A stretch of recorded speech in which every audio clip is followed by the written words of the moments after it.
was quite funny. My mother always famously claimed to have no sense of humour whatsoever, which I think was true.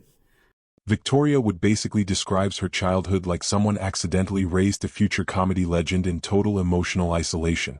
Separate rooms, separate meals, just vibes, piano music, and funny faces in the kitchen. Right. And so I was the funny one out of the four of us. I used to pull faces, that's The what I was. wild part is she wasn't even the loud kid. She's talking about becoming one of the greatest comedians in Britain while sounding like she once apologized to a lamp for standing too close to it. Good at. My mother used to say, go and pull us one of your faces, and I'd go in the back kitchen and think of a face and come back and pull it. And then here's where the whole thing flips. The woman who became famous for commanding entire theaters says she secretly couldn't get into any social group at school.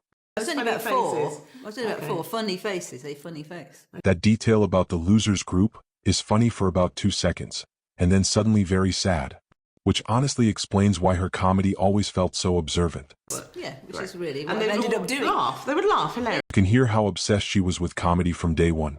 If a film wasn't funny, she genuinely did not care that it existed. We lived in a house where we were in separate rooms, so we didn't interact at all. I had a room with a television and a piano in it that I was just in on my own. Meanwhile, every parent in the UK was probably trying to show their kids meaningful cinema. And Victoria was there like, yeah, but does anyone fall down a staircase? We didn't eat together after a certain point in our family life. Then she starts talking about seeing Joyce Grenfell live as a child. And suddenly you can literally hear the origin story happening in real time. Yes, my dad was very witty. My dad played piano and wrote music and wrote songs and wrote radio plays and was... That moment where she realizes one woman alone can hold an entire stage? That's basically the moment the future Victoria Wood gets downloaded into existence. Not at all at junior school. No, I was fairly quiet. I was just one of those, I was one of the clever... And somehow the interview gets even more British after this. Because now they're debating whether comedy is even a proper job.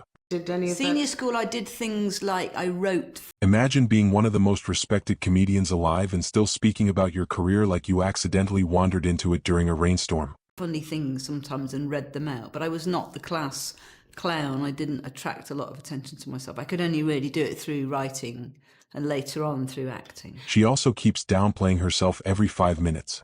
I wasn't very good. Ma'am, generations of comedians are being compared to you.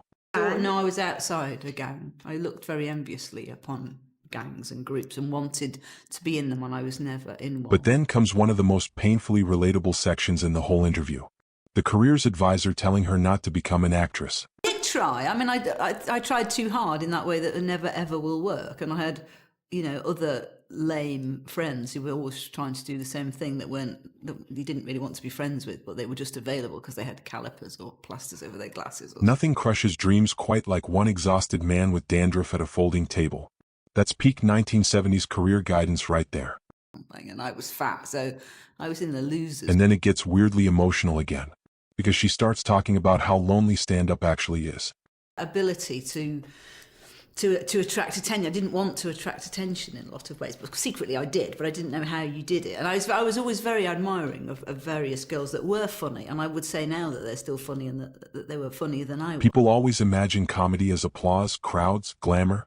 Meanwhile, she's describing sitting alone backstage staring at a clock like it's a hostage negotiation.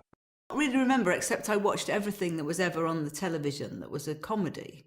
So I think I just laughed at everything. I mean, I can remember Lucille Ball and I can remember Phil Silvers, but I don't remember anything particular that I liked about them. I think I just liked the fact that it was comedy. And I would only go to the cinema if it was a comedy. And my parents would get the paper on a Friday night and go through the films. And I would say, is it a comedy? Is it a comedy? Is it a comedy? And if it wasn't, I wouldn't go. The funniest people always describe comedy like emotional manual labor. And Victoria says it so casually you almost miss how brutally honest it is.